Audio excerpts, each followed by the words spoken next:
Good afternoon. This is Nuclear Plant Components.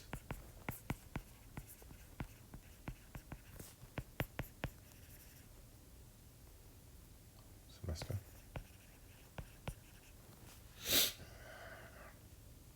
So we left off in our previous discussion and we completed our talk with positive displacement pumps.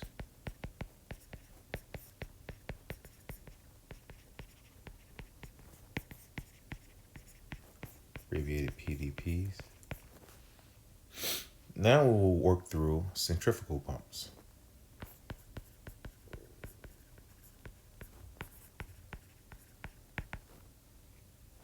These are the most common pumps used in industry.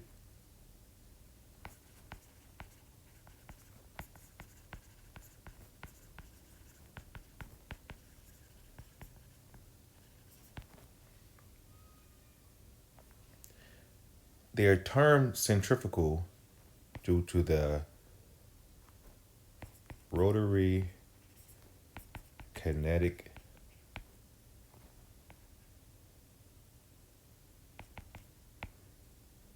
energy the pumps impart on the fluid.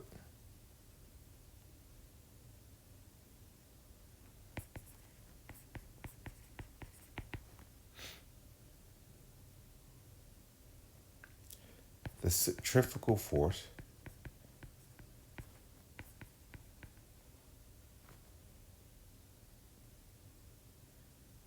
is defined as the tendency of a rotating mass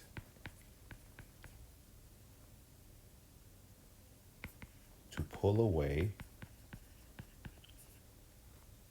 from the axis of rotation.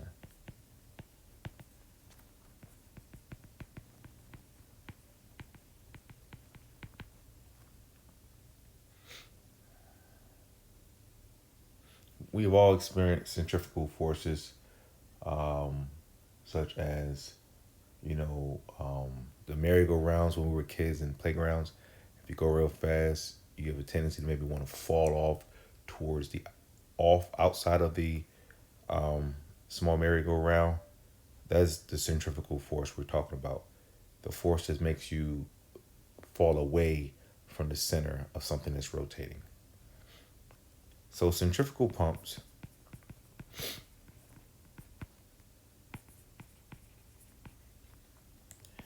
create flow by moving the fluids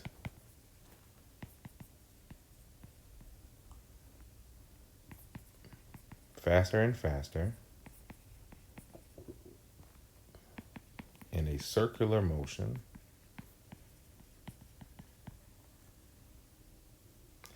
and then changing this increased speed of the fluid into pressure.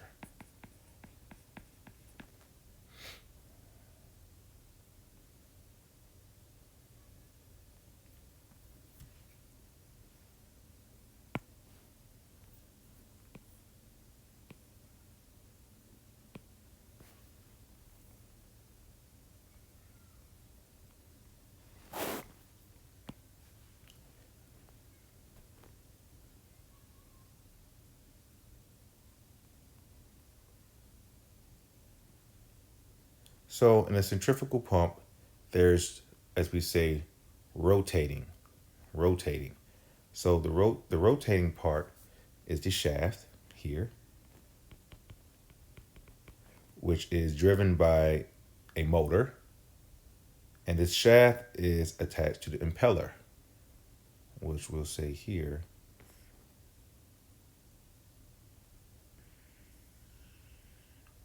with these vanes, which are the things that actually move the fluid.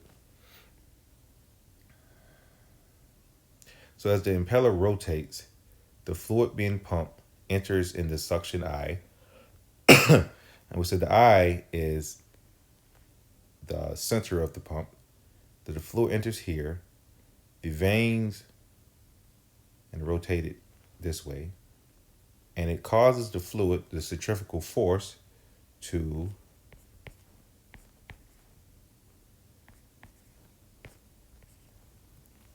rotate out towards the interior walls of the casing. And so the vanes move the fluid in the direction that they're rotating. So as the water or the fluid gains speed,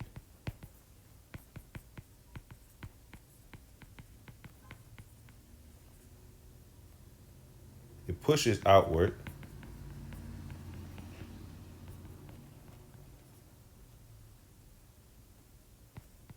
against the walls of the pump casing.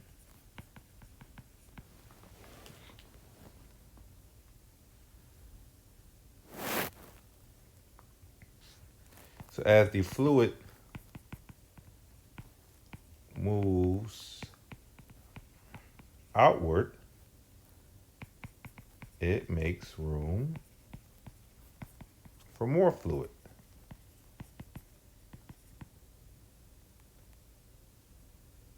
Which creates a suction,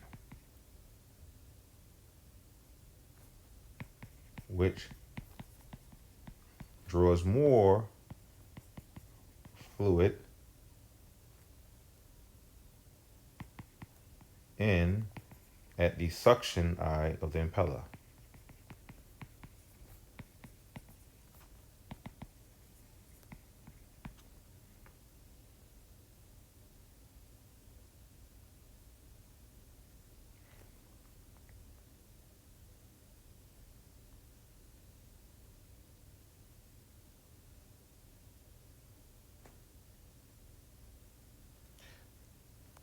So this space here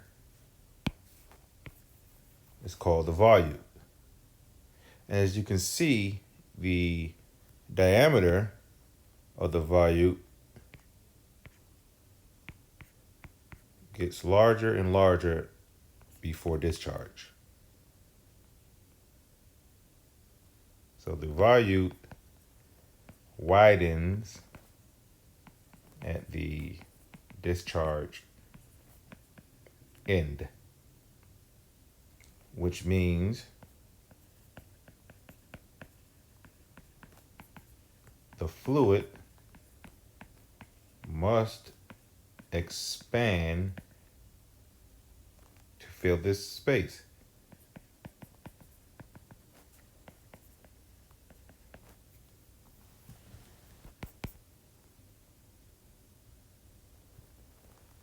The fluid, the expanding of the fluid fill the volute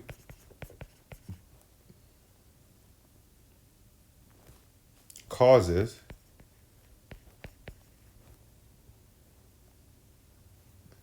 the fluid velocity to increase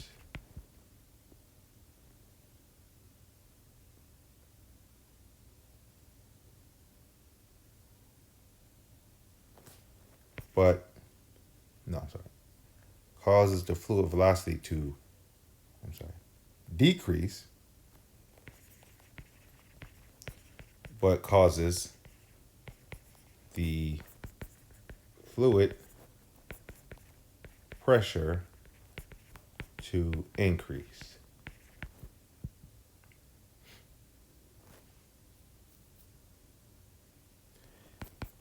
This pressure carries the fluid out of the pump and through the discharge piping.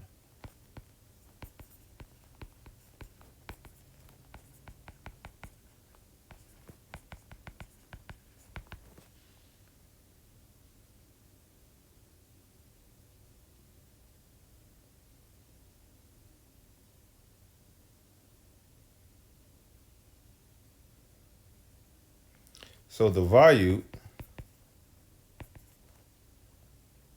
converts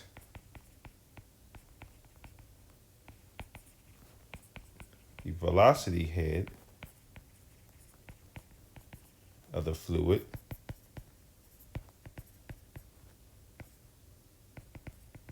into pressure head.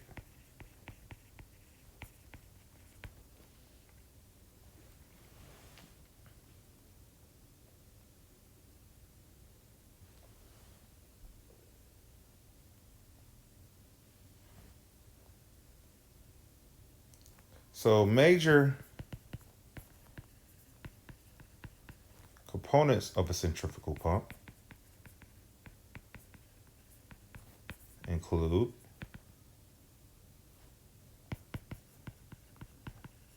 bearings, casing, gaskets,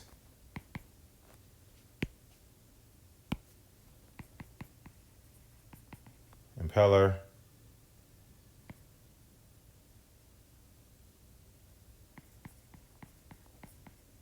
shaft seal,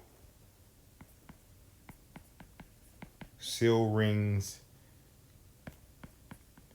shaft, the volute,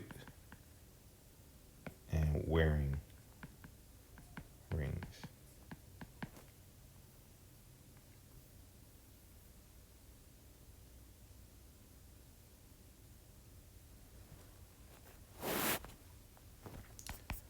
So the impeller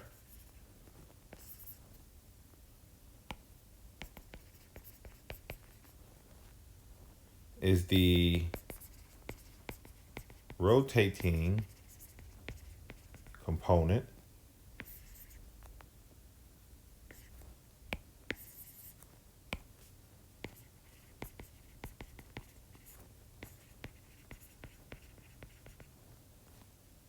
of the pump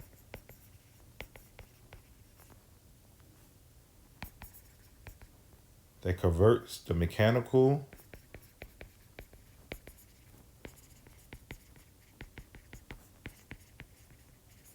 energy of the pump motor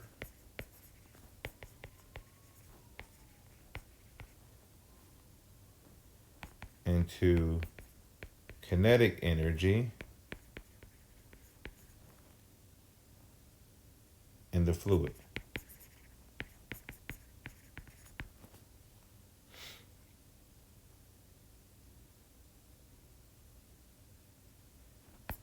The impeller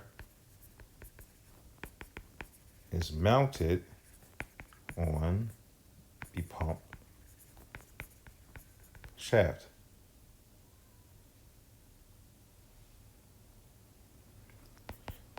The shaft is supported by bearings. The bearings provide radial support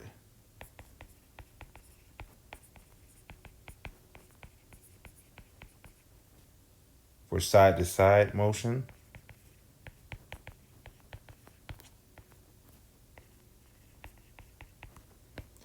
and provide axial support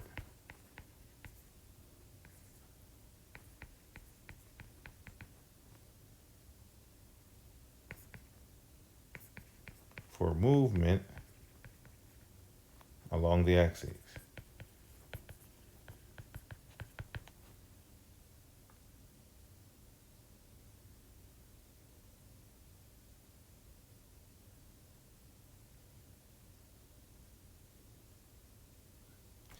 The casing rings and wearing rings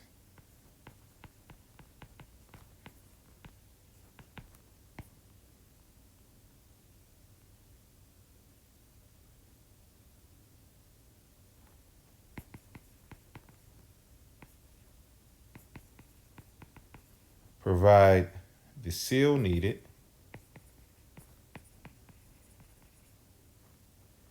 between the impeller and the casing.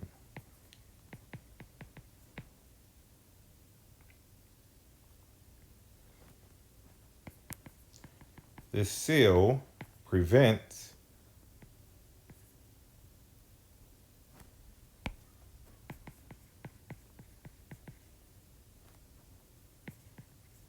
high pressure discharge fluid from leaking back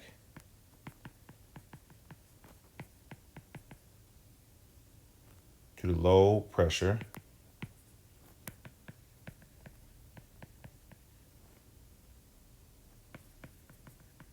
suction side of the impeller.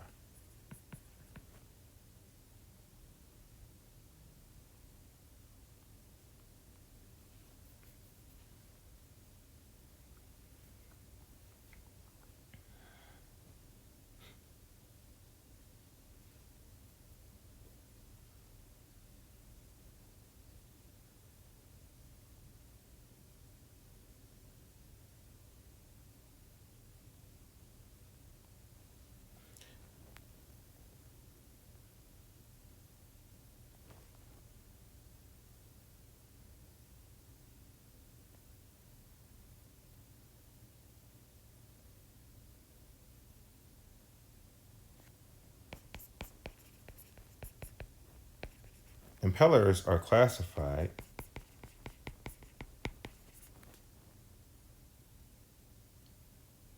by number of suctions and the configuration of the impeller blades.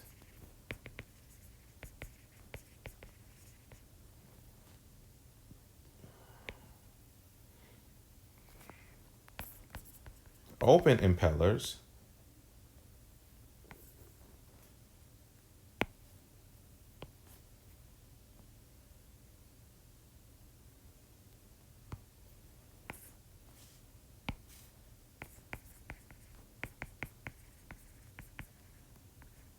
impellers consist of only blades attached to a hub. They are good for pumping liquids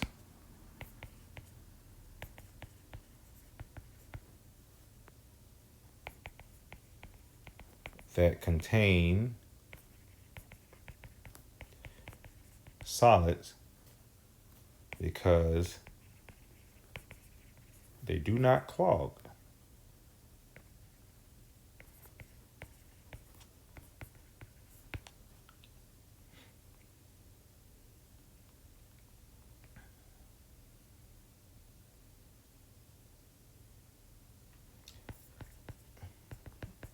Semi-closed impellers have a flat circular plate attached to one side of the blades.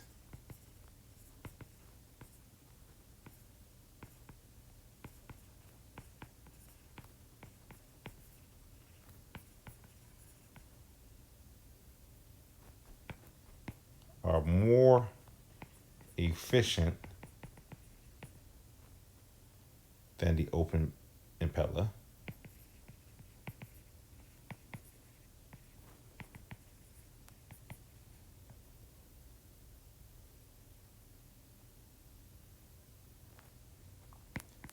Can move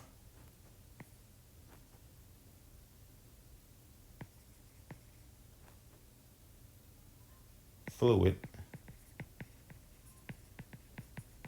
against greater back pressure.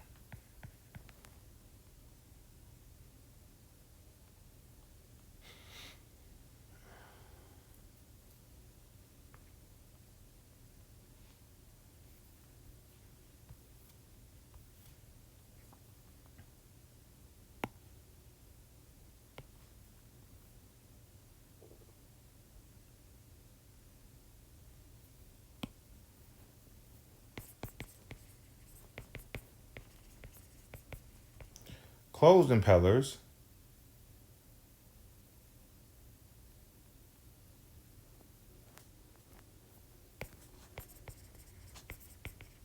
have plates on both sides of the impeller vanes.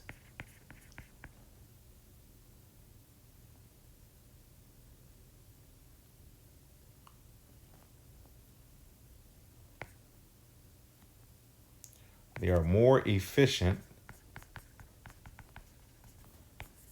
than open impellers. Offers the advantage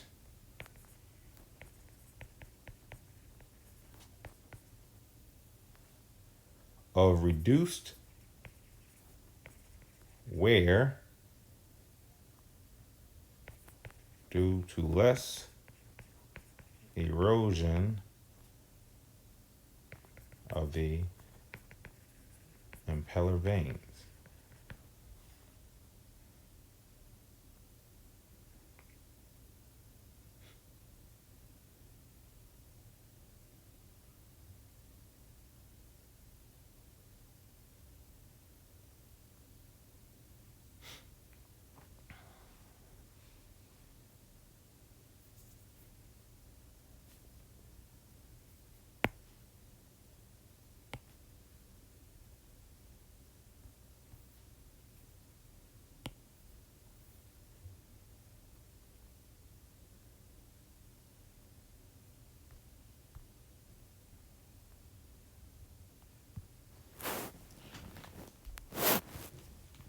So we can also classify impellers based on their suction design. Single suction impellers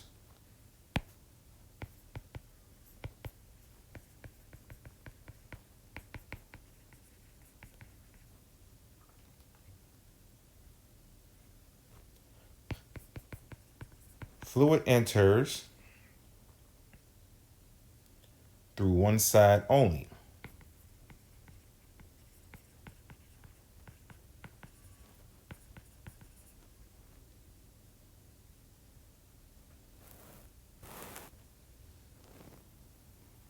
Shaft fluid enters on one side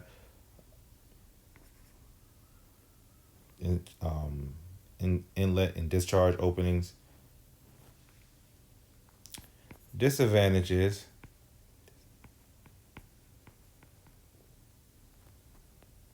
of this arrangement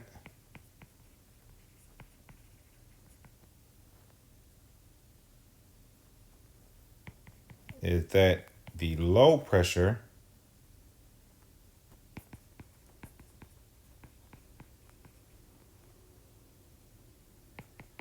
is on the suction side,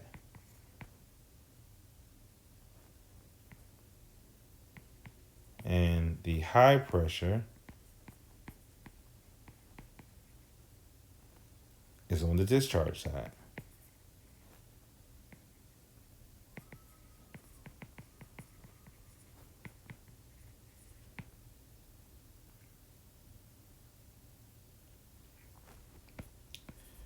Due to this differential pressure, or this difference in pressure,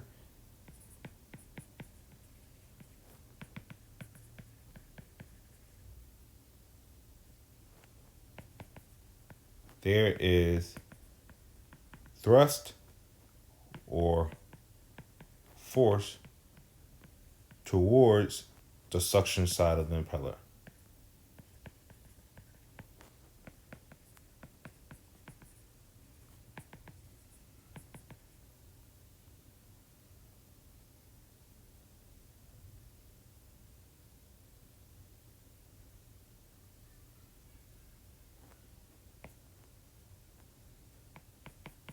This constant thrust strains the thrust bearing.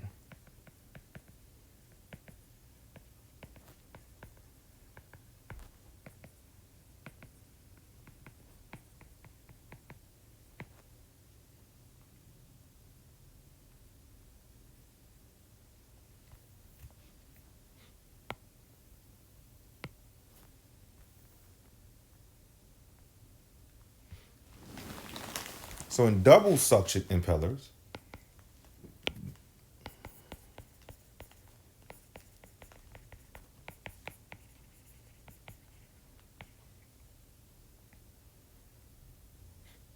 there are two opposing suctions in the impeller.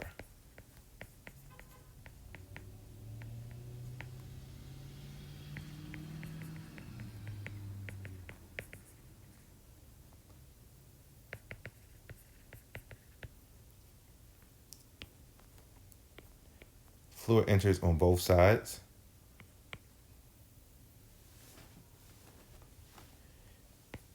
These are designed to eliminate the thrust imbalance.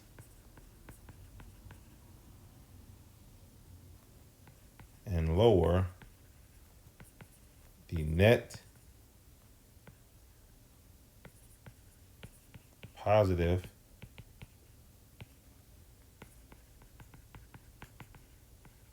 suction head.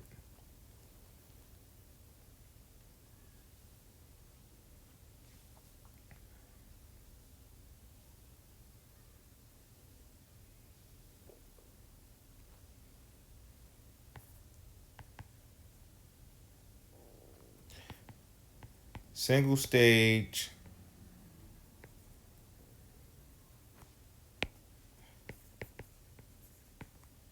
double stage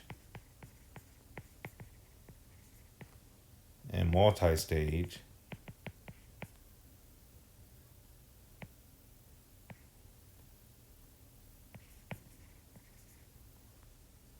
pumps. This describes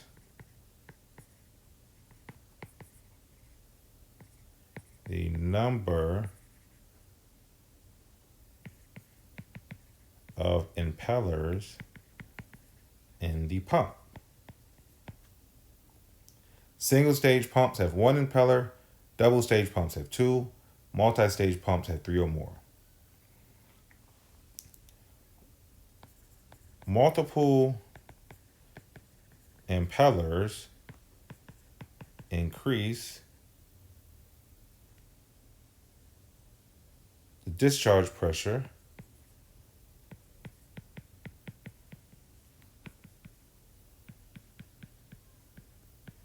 of the pump.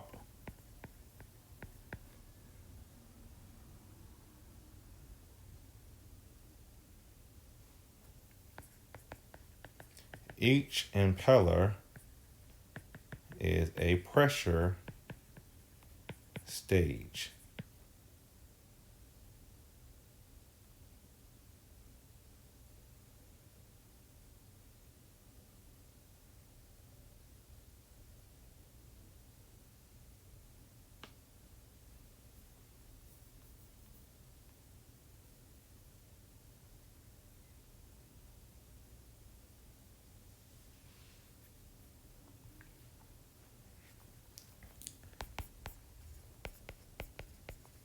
The volute, as we said before, is a gradually expanding spiral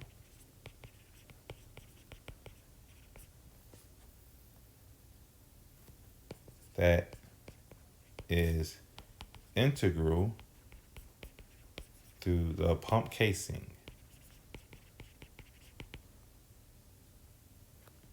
The volute reduces fluid velocity and increases fluid pressure.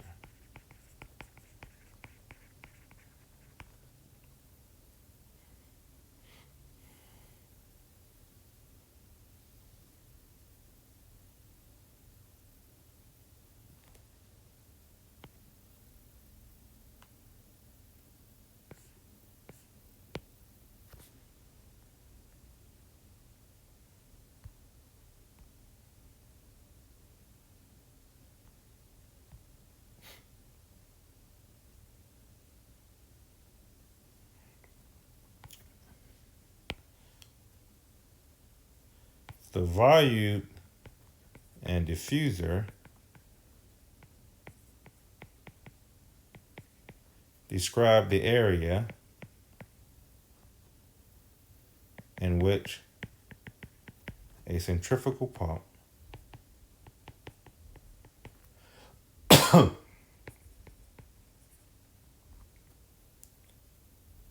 converts the kinetic energy of the fluid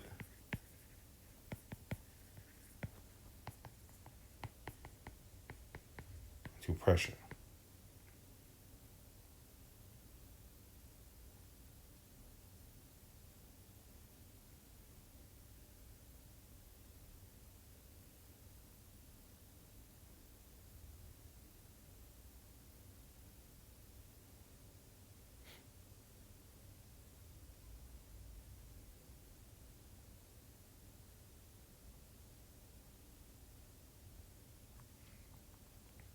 So in diffuser pumps,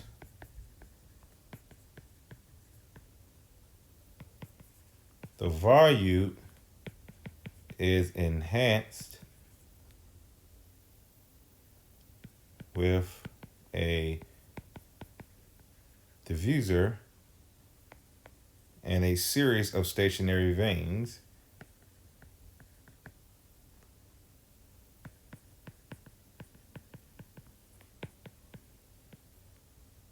arranged around the impeller.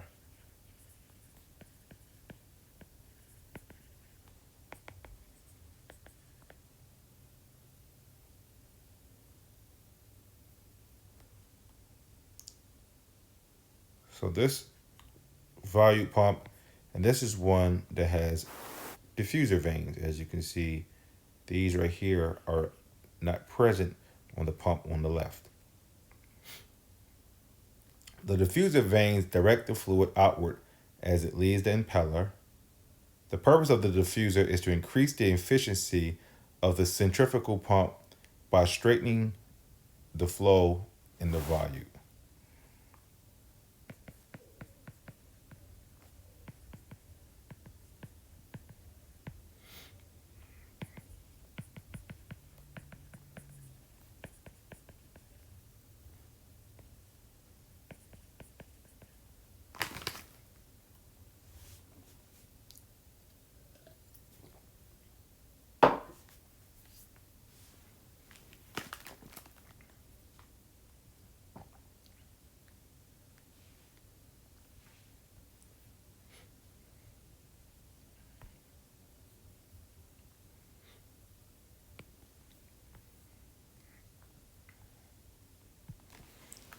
So radial flow versus axial flow pumps.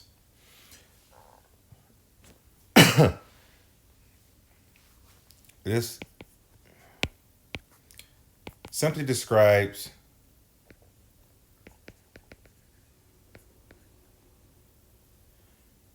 the direction of the fluid paths.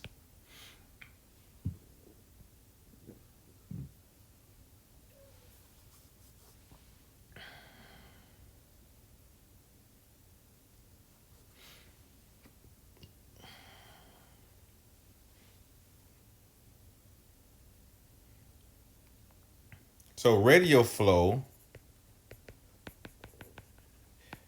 impellers provide flow where the flow of the fluid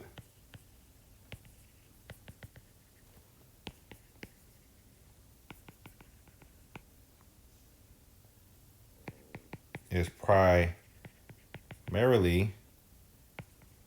radial to the pump shaft.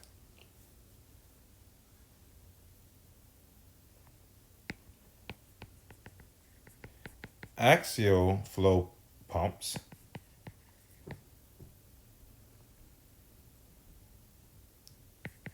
can move tremendous volume of fluid, but at lower discharge pressures.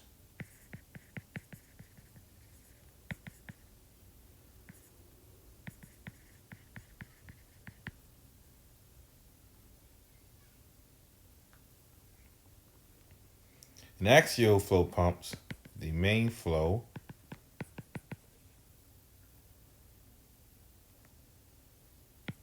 through the pump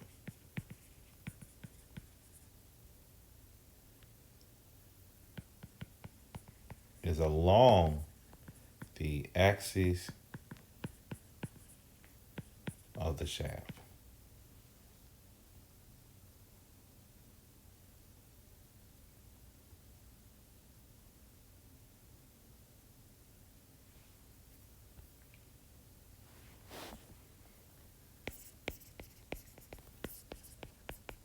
Shaft seals.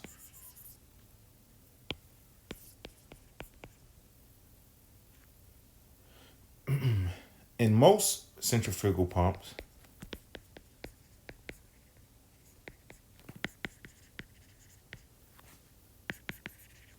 the rotating shaft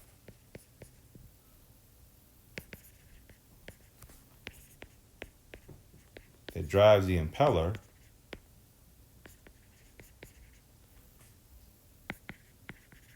penetrates the pressure boundary of the pump casing.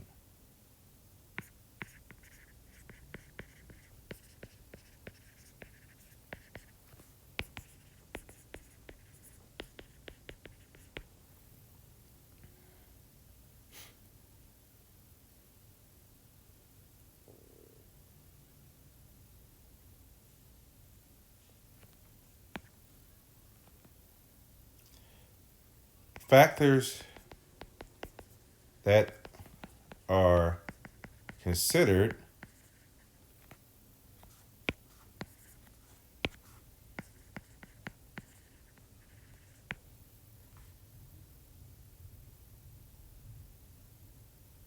when choosing how to control the amount of liquid that leaks along the shaft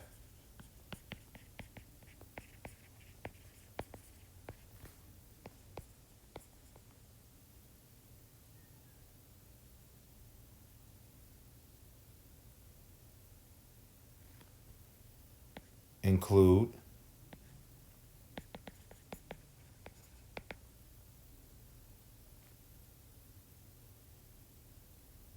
the pressure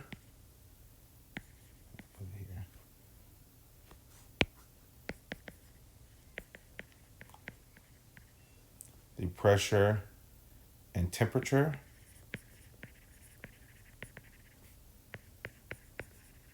of the fluid being pumped,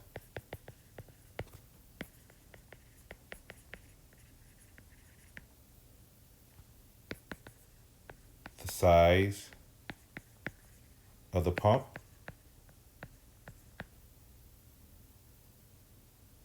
and the chemical and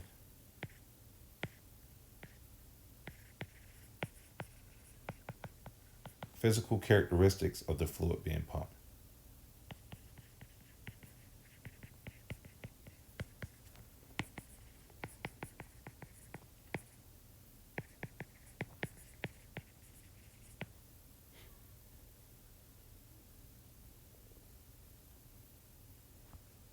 So there must be a seal where the shaft penetrates the casing,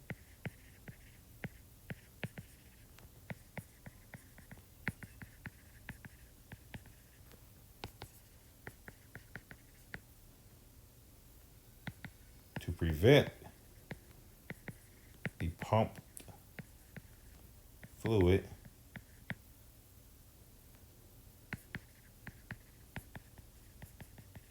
from leaking out around the rotating shaft.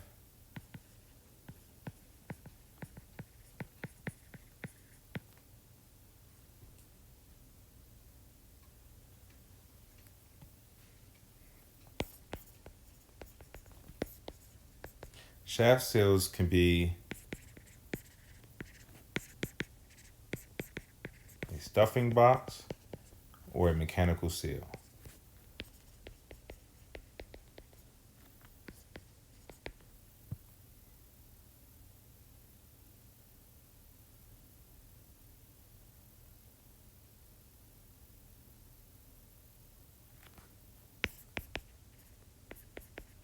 Stuffing box or stuffing boxes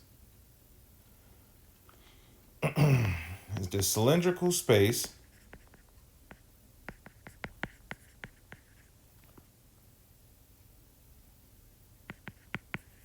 in the pump casing surrounding the shaft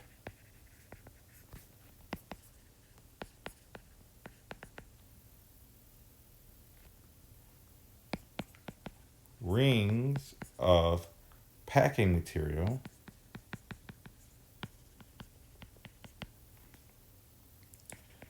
are placed in this space.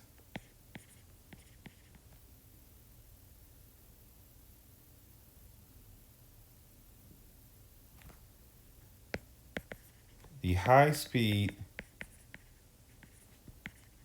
rotation of the shaft generates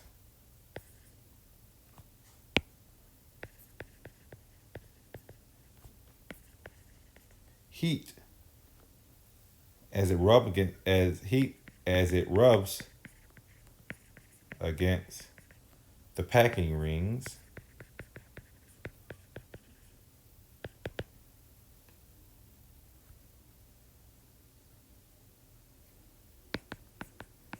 If no lubrication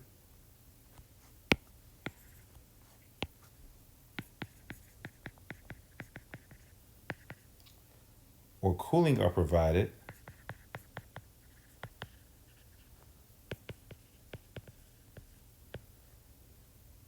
to the packing,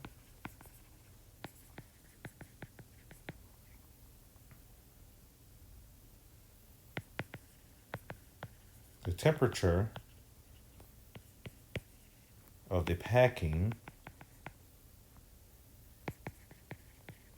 increases to the point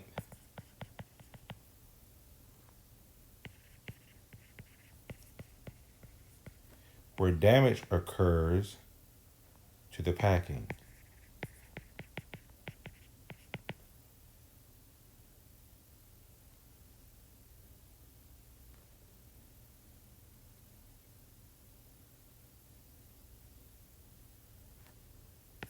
Therefore, stuffing boxes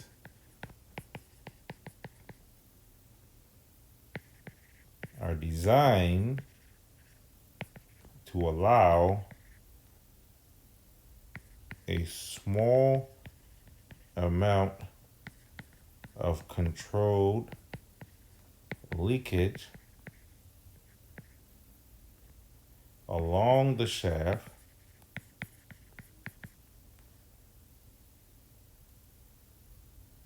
to provide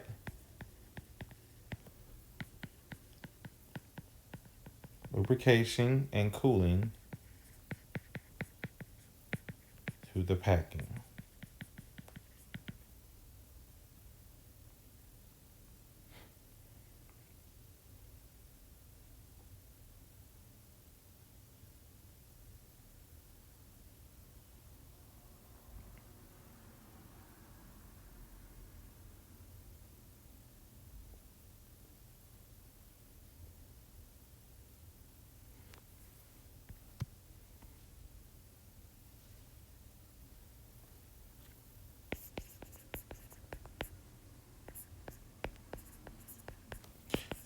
Centrifugal pump laws.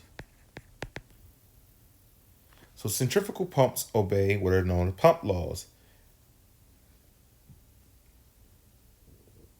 These laws state that The capacity, or the volumetric flow rate, is directly proportional to the pump speed.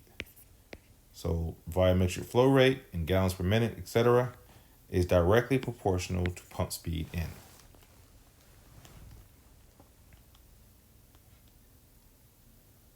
The discharge head pressure, we'll abbreviate that H sub P, is directly proportional to the square of the pump speed. And the power required by the pump motor, we'll call that power P, pump power, is directly proportional to the cube of the pump speed.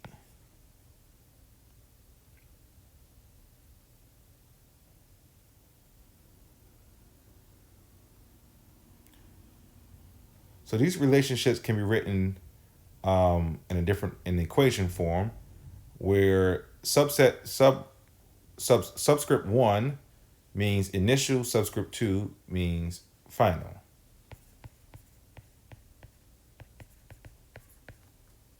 Initial state,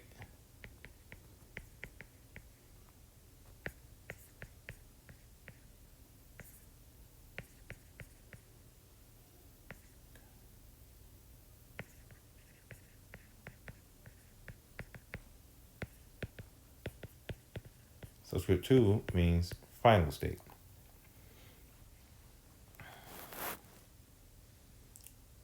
So my final pump volumetric flow rate, V2, is equal to my initial pump volumetric flow rate, V1, times my final pump speed over my initial pump speed.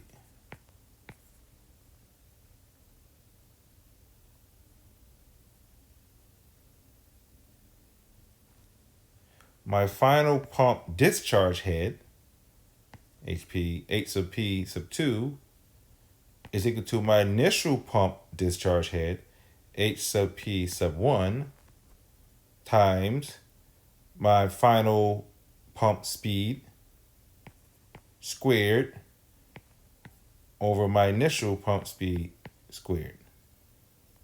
And lastly, my final pump power, P sub 2, is equal to my initial pump power, P sub 1, times the ratio of my final pump speed, N sub 2,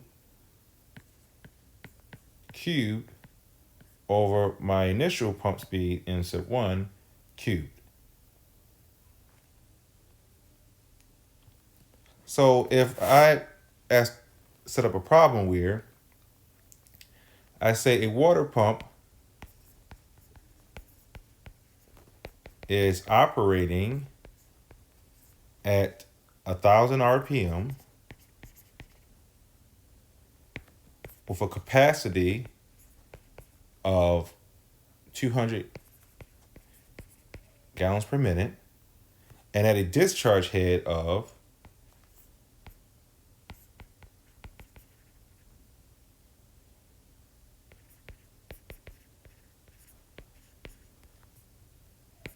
10 psi, that requires a power or pump power of 50 kilowatts. Then I said determine the pump capacity, discharge head,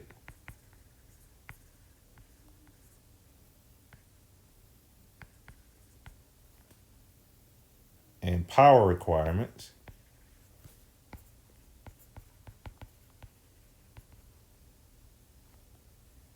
if the pump speed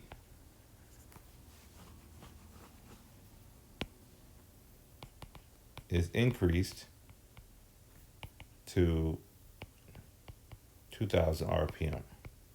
So my pump speed initially, N1, is 1,000 RPM, and my pump speed in 2, final pump speed or new pump speed, is 2,000 RPM.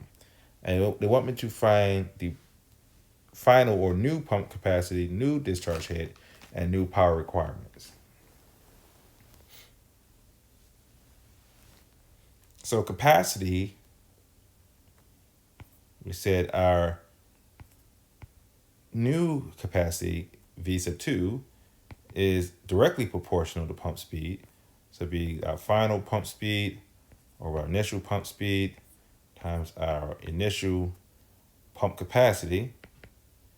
So it'd be 2,000 RPM or 1,000 RPM times our initial capacity, which was 200 gallons per minute. So our final capacity is 2,000 over 1,000 is 2. 2 times 200 gives you 400 G per M. Now, discharge head pressure, as you said, is proportional to the square of the ratio of the final and initial pump speeds. So our final discharge head, H sub P sub 2, we said final pump speed squared over initial pump speed squared times my initial discharge head. So it's 2,000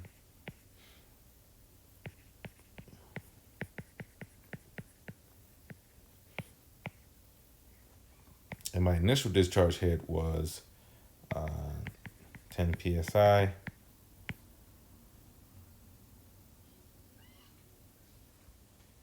So 2,000 over 1,000 is 2. 2 squares 4. 4 times 10 is 40. My final discharge head is 40 psi. Last but not least, our required pump power, we said, is proportional to the cube. So P sub 2 is final pump speed cubed over initial pump speed cubed times my initial power requirements, P sub 1.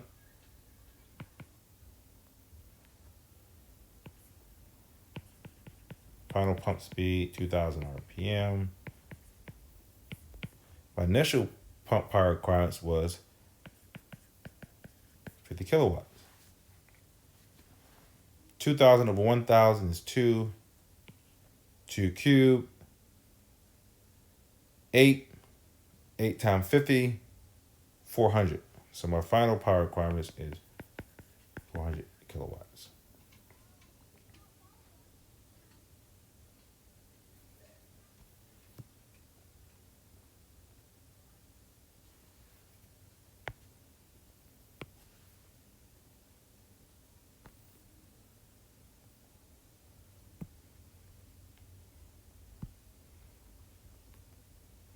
So let's go over some centrifugal pump characteristics.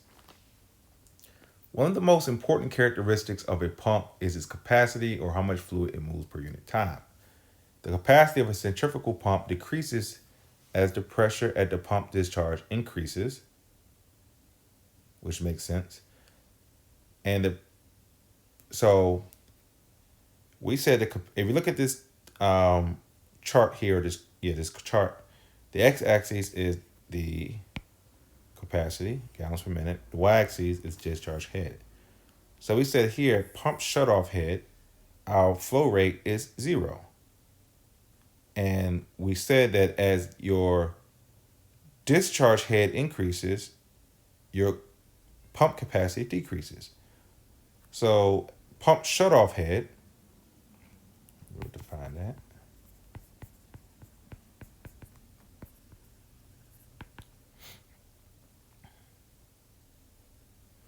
Is the maximum value of head that a pump can produce with the pump filled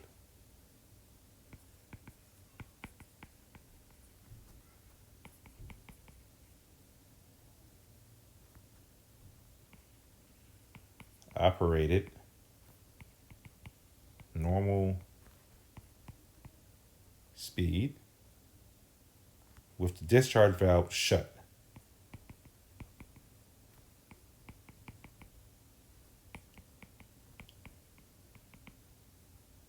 So if the discharge valve shut, no fluid is leaving. So you expect your capacity to be zero. So that shutoff head, the pump cannot overcome the downstream pressure. Overheating of the pump may occur at this point. Another condition we can define is runout, which corresponds to this point here. Runout is a condition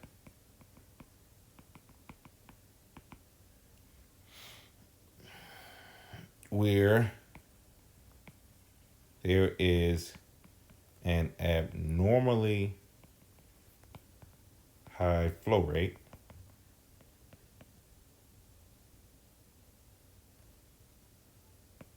which can lead to mechanical stress on the pump.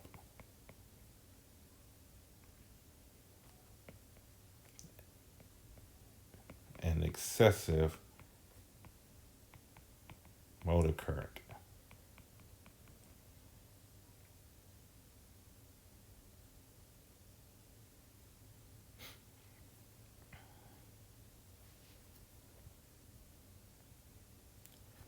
Runout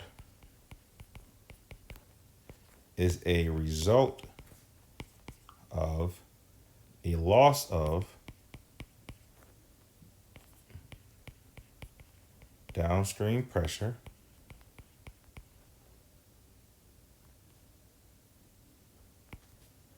which could be caused by piping not filled and vented or a pipe break.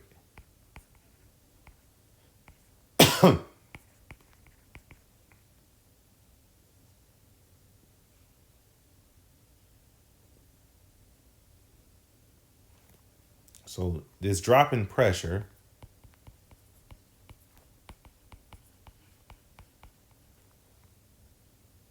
speeds up the pump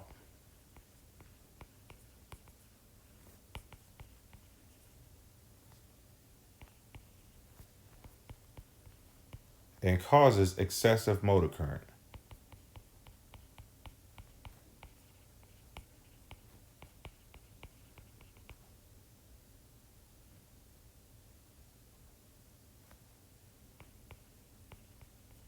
Which may result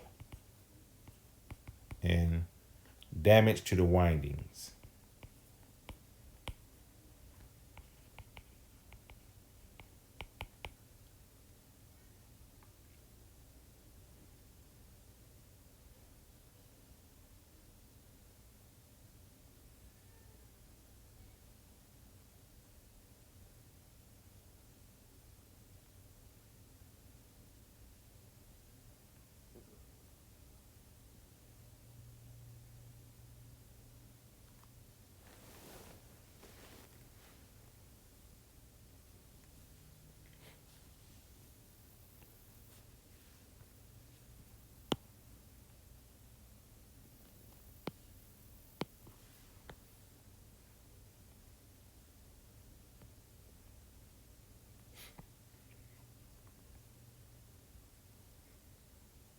So on this figure here, this shows a pump characteristic curve with a plot of efficiency versus capacity.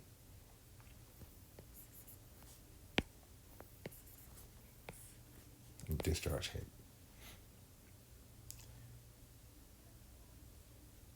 So in this figure, it shows, if you look at the efficiency curve, this blue line, it is at its highest between the pump capacities of, you can see between these points right here, approximately. So the efficiency is highest between a pump capacity of 65 through 110 GPM. This is the highest points on the curve right here.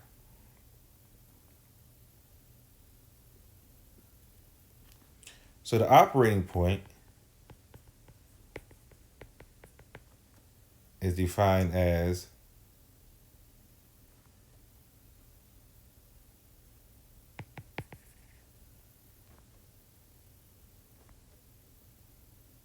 point, say, of the operating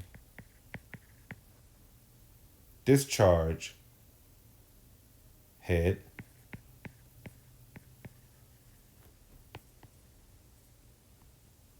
and the capacity of the pump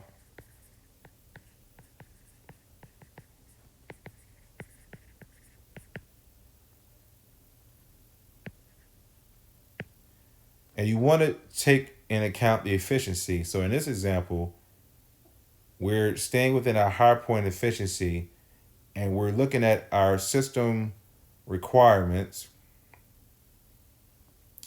So we want to know, we will have to know the head loss characteristics of the fluid system in which the pump is placed. So we have to take all the information and figure out where is our operating point based on these pump curves. And we have to take into account our efficiency as well. We want to make sure our pump is working in the most efficient zone.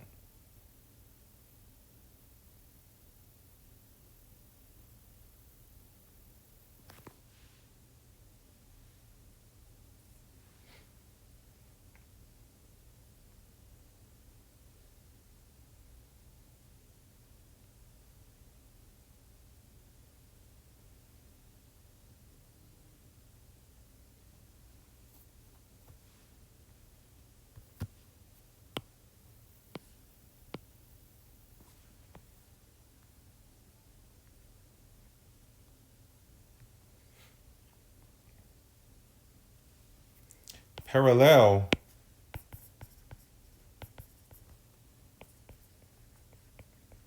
operation of centrifugal pumps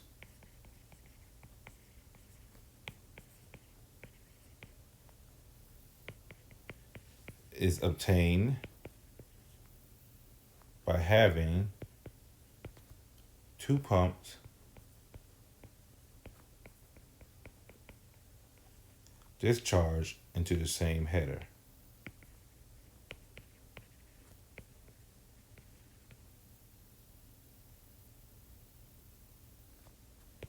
This configuration is useful for when the demand for flow fluctuates.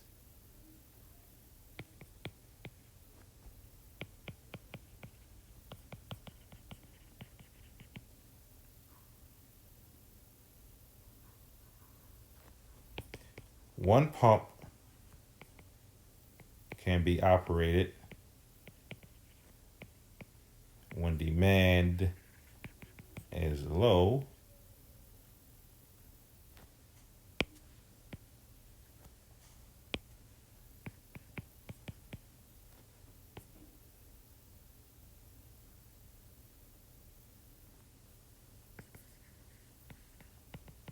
the second pump can be started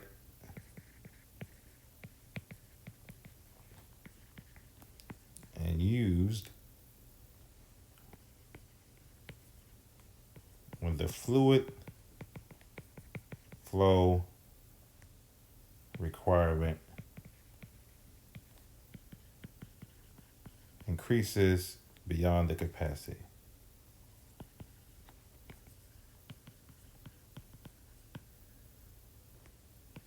The first pump.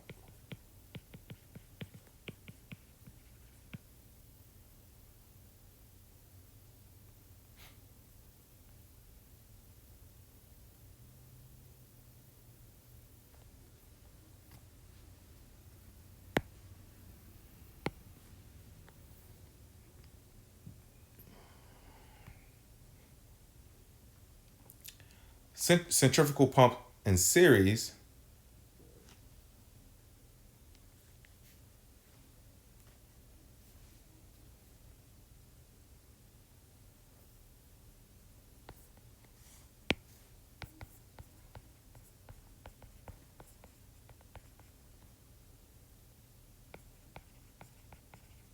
combines two or more pumps in line with each other.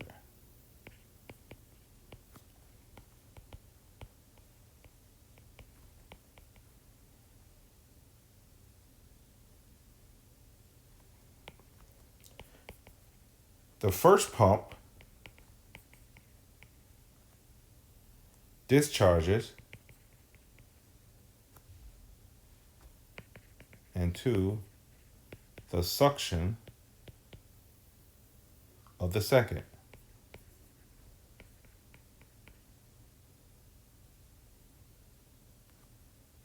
This raises the pump discharge head at a given capacity.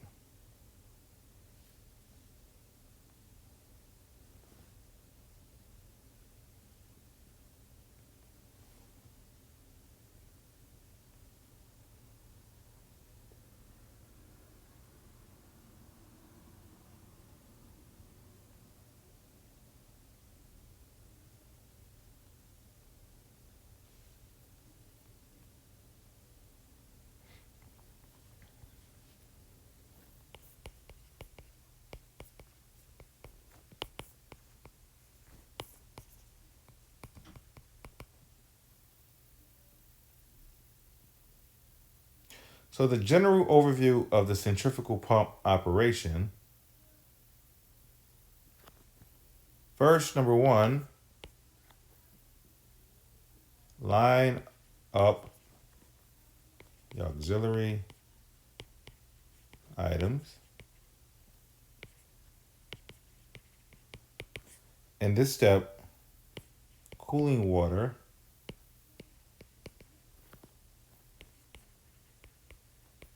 should be introduced carefully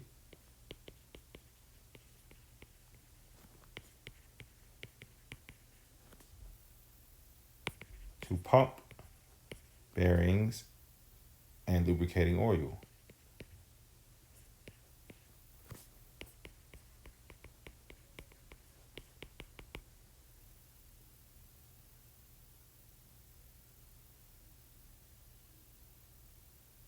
So before the pump start, the main concern is that the bearings are too cold.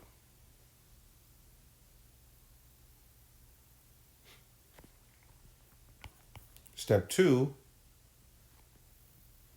open the pump suction valve. This begins the process of aligning the pump for operation. Opening the suction valve allows the available net positive suction head to be felt at the eye of the impeller. As long as the available net positive suction head is greater than the required net positive suction head, then cavitation will not occur. It also provides a source of fluid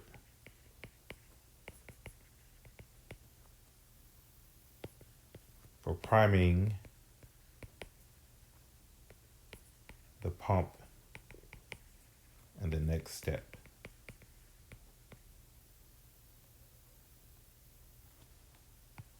Step 3, priming the pump.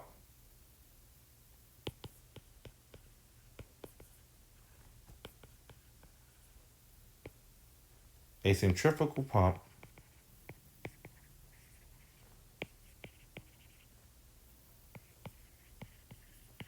should not be operated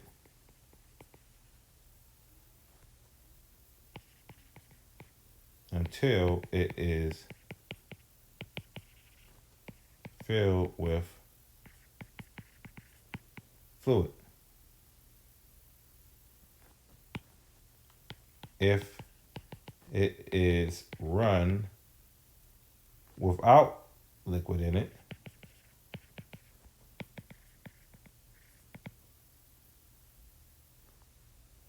then there's danger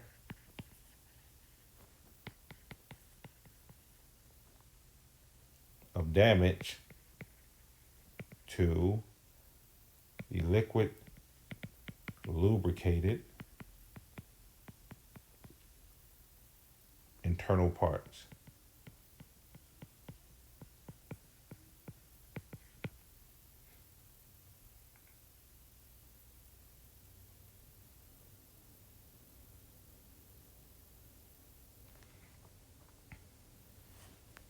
A pump is primed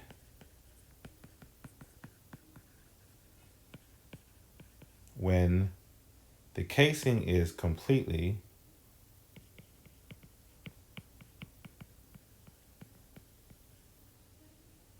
filled with liquid.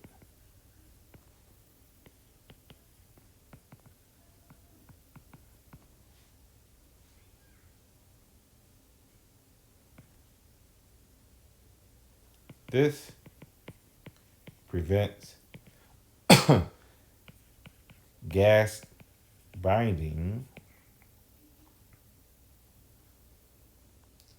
which is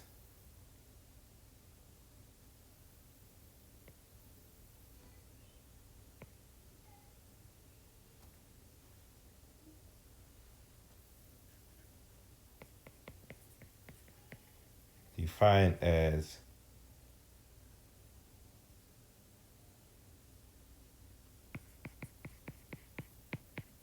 excessive air or gas buildup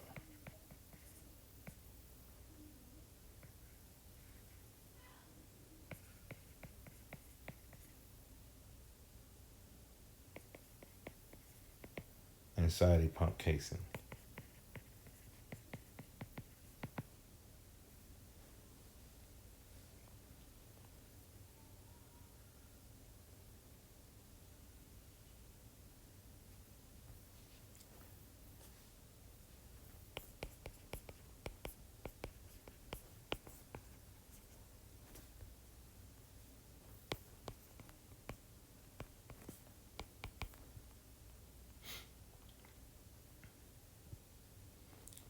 Step 4, shut the discharge valve.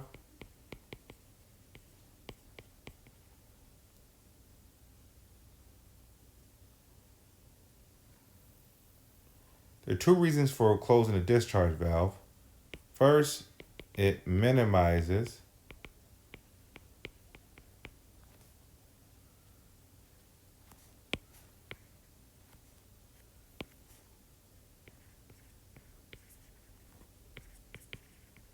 the chance of pump run out, which we defined a few minutes ago. Secondly, it prevents backflow through the pump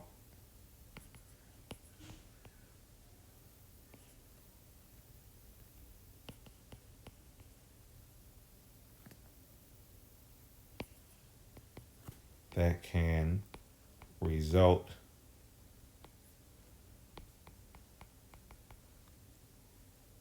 in abnormally high starting currents.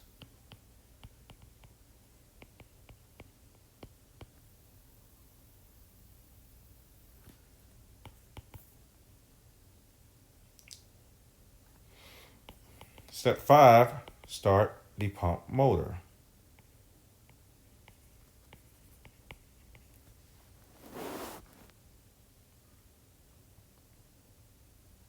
When the motor starts, a motor current spike lasts approximately 1 through 5 seconds. Along with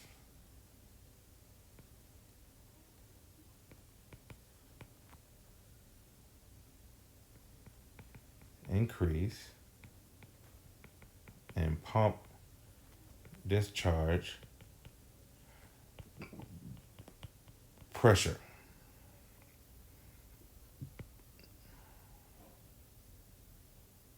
Starting current is the current that is drawn by the motor as it starts. It is typically 5 to 7 times higher than the pump's normal running current.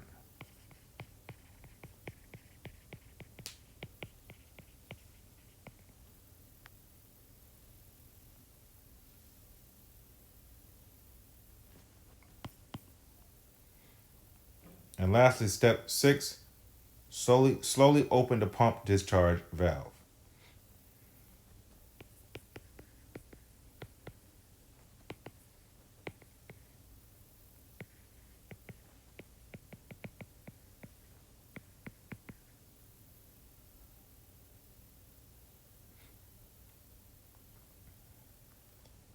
Opening it slowly prevents water hammer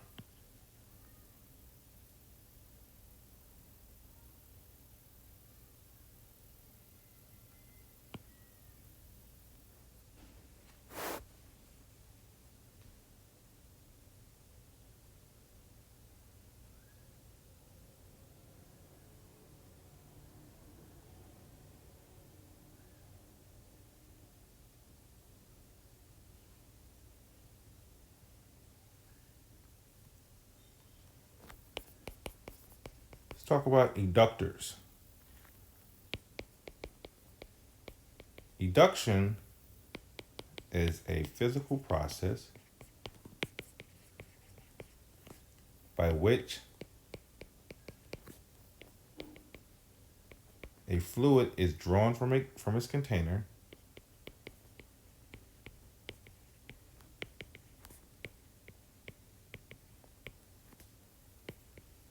by another fluid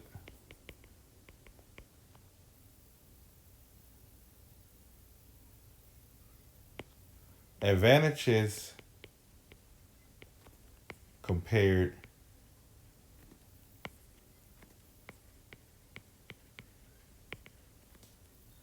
mechanically driven pumps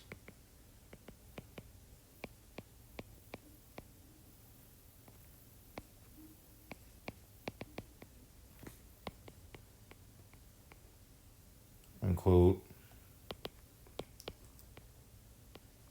no priming, lower initial cost,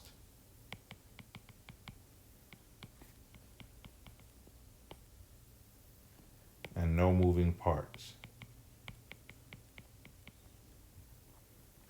Disadvantages include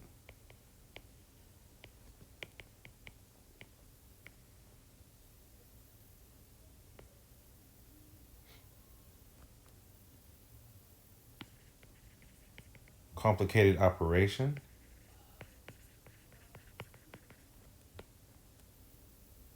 limited suction lift.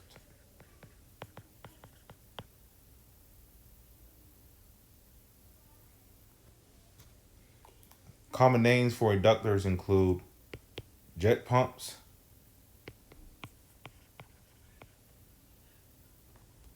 usually for handling liquids,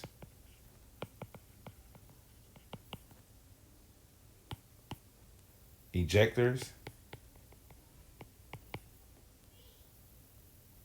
usually for handling gases and vapors, injectors, and gas scrubbers.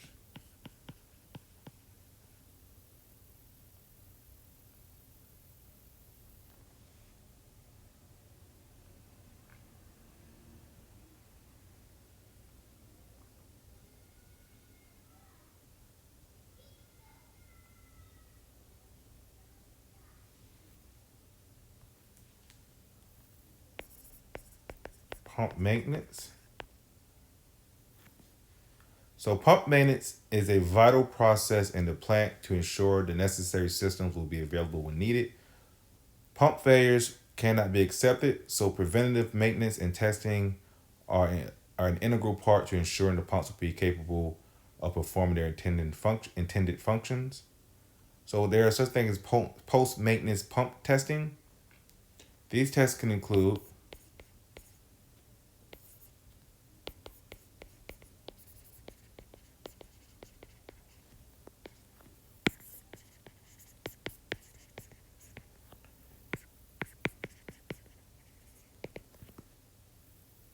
leakage tests to verify leakage past shaft seals are within specifications. Verification of pump responses to automatic we'll say to signals.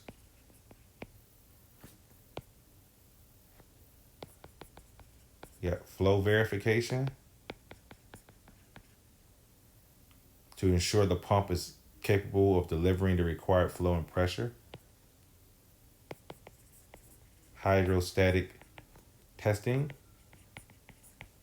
to ensure our connections are capable of withstanding the normal operating conditions. And vibration testing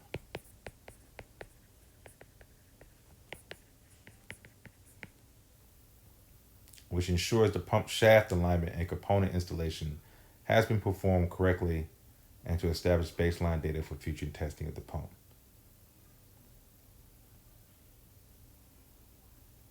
So this concludes our review of sectional pumps. If there are any questions, feel free to email me. Next section we will move into will be air compressors. Have a good and safe day.